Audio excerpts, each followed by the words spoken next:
আসসালামু আলাইকুম রহমতুল্লাহ। প্রিয় দর্শক, আজকে আপনাদের মাঝে নতুন একটা ভিডিও নিয়ে হাজির হয়েছে। আজকের ভিডিওতে আপনার মাঝে কিতাবটি নিয়ে হাজির হয়েছে। কিতাবটির নাম হলো ল্যাংটা লাজুতুন্নেসা। প্রিয় দর্শক, দেখতে পাচ্ছেন এটি 1440 পৃষ্ঠার একটি কিতাব। 4 ভাষা বিদ্যমান, আদি ও আসল ল্যাংটা লাজুতুন্নেসা। এই কিতাবটি লিখেছেন মহাত্মা খোকা পণ্ডিত। প্রিয় দর্শক, আমি আপনাদের দেখানোর চেষ্টা করি। প্রিয় দর্শক, কিতাবটি কতটুকু মোটা কিতাব দেখতে পাচ্ছেন। তো এটার মধ্যে আপনারা কয়েক হাজার তদবির পেয়ে যাবেন প্রিয় দর্শক, এবং পরীক্ষিত সকল তদবিরগুলো আপনার কিতাবটির মধ্যে পেয়ে যাবেন। এটি ইন্ডিয়ান একটি কিতাব। তো এই কিতাবটির মধ্যে আপনারা কী কাজ করতে পারবেন আমি আপনাদেরকে আজকের ভিডিওতে দেখানোর চেষ্টা করব। তো এখানে দেখতে পাচ্ছেন যে অসংখ্য কাজ রয়েছে। এর মধ্যে অন্যতম হলো অন্যের মনের খবর বলার মন্ত্রটি আপনারা এই তদবিরটি এই কিতাবটির মধ্যে আপনারা পেয়ে যাবেন। দেখতে পাচ্ছেন এখানে মন্ত্রটি রয়েছে। আপনি কিভাবে অন্যের মনের খবরটি বলবেন সেই মন্ত্রটি এখানে আছে। সেই জ্ঞানটি আপনি শিখতে পারবেন এখান থেকে প্রিয় দর্শক।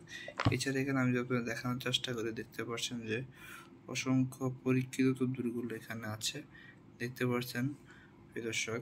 আমি আপনাদেরকে দেখানোর চেষ্টা করতেছি। এখানে স্বপ্ন দোষ বন্ধ করা টোটকা রয়েছে, বিছানায় প্রস্রাব বন্ধ করা তদবির রয়েছে। প্রিয় দর্শক, অনেক যুবক ভাইয়েরা আছে অথবা বোনেরা আছে, প্রাপ্তবয়স্ক হয়ে যাওয়ার পরেও ওনারা বিছানায় প্রস্রাব করে। আসলে এটি একটি রোগ। তো এই রোগের যে চিকিৎসা সেটি আপনারা এই কিতাবটির মাধ্যমে করতে পারবেন। তো প্রিয় দর্শক, কীভাবে করবেন আমি যদি আপনাদের তদবিরটি পড়ে শুনে আমি আপনাদেরকে দেখানোর চেষ্টা করি। এখানে নিয়মটি সর্বপ্রথম লেখা আছে। দেখতে পাচ্ছেন যে অনেক সময় দেখা যায় যে কিছু কিছু বাচ্চা 3 থেকে 4 বছর বয়স হয়েও বিছানায় প্রস্রাব করে। এতে করে গার্জিয়ানদের ভীষণ বিড়ম্বনা পড়তে হয়। এটা বন্ধ করার জন্য শনিবার অথবা মঙ্গলবার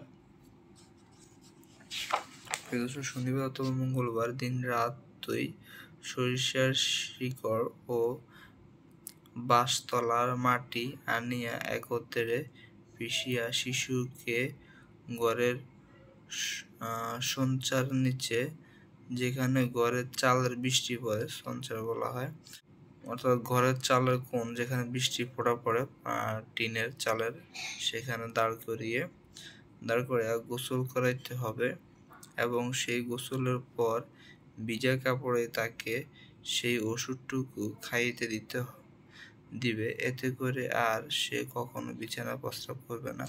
দেখতে পাচ্ছেন তদবিরটি। এখানে যেহেতু 4টি ভাষায়, বাংলাতে পড়লাম, এখানে যে ইংরেজিতে লেখা রয়েছে, এখানে আরবিতে বা উর্দুতে লেখা রয়েছে, এখানে হিন্দিতে লেখা রয়েছে প্রিয় দর্শক এই তদবিরটি।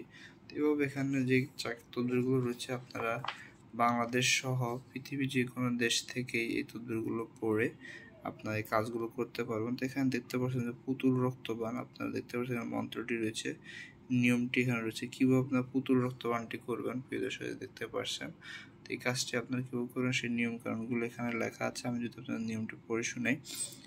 অমাবস্যা রাতে উক্ত মন্ত্রটি 121 বার পাঠ করিয়া সাধন করিতে হইবে। এরপর উক্ত মন্ত্র 108 বার শিষ্টা জবা ফুল দিয়ে গীতের সঙ্গে কবিতার মিশিয়ে পুতুলের গায়ে হোম করিতে হইবে। সেই হোমের ছাই শত্রু বাড়িতে ছিটাইয়া দিতে হইবে। আবার নিচের নকশাটি মরা কাপড়ে লিখে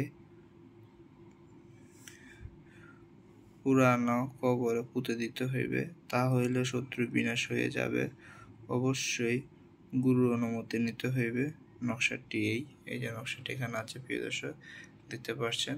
তো এইভাবে আপনারা এই কাজগুলো করবেন। তো প্রিয় দর্শক, যারা এই কিতাবটি আমাদের সংগ্রহ করতে চাচ্ছেন অবশ্যই স্ক্রিনে দেওয়া নাম্বারে যোগাযোগ করে স্বল্পমূল্যে বাংলাদেশের যে কোনো প্রান্তে আপনি এই কিতাবটি নিতে পারবেন।